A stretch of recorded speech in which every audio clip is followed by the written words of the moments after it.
I wanted to share with you all something that I read this morning that was in the book of Matthew. So in chapter 5, when Jesus had did the Sermon on the Mount, this was right when he had been drawing crowds, people coming from everywhere because he was doing miraculous things, healing the sick.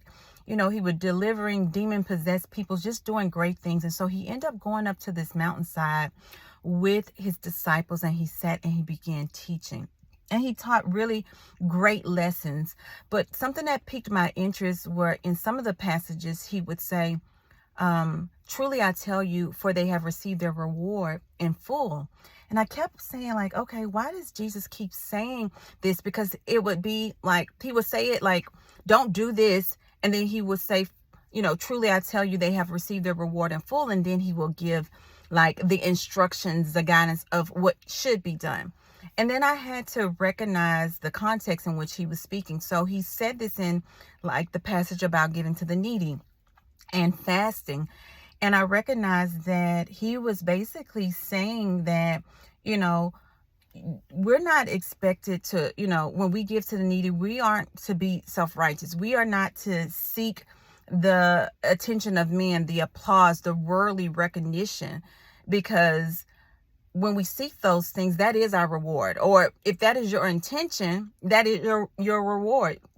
You're doing it with the expectation of being recognized by man, when really the reason why we're giving to the needy is because we are coming from a place of humility, a place to serve God. And so as we enter this giving season, I want to implore us to really search our heart, really understand and seek out why we're doing what we're doing, why we're giving what we're giving, why are we sowing into someone who needs it? Is it from a place of self-righteousness?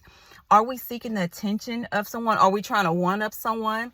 Are we looking to have our name plastered on walls? Or is it coming from a place to honor God?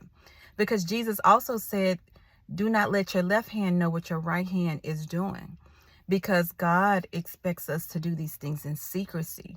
And when we do it, he has a reward for us. And so I want us to give from a place of humility, not self-righteousness, and that when we're serving others, that we do it with the heart of God, not with the intention of or the expectation of receiving anything, but to really just serve and honor God, so that even in whatever, due time season that it may come, we will receive the reward that he has for us, whether it's here on earth or in eternity with him.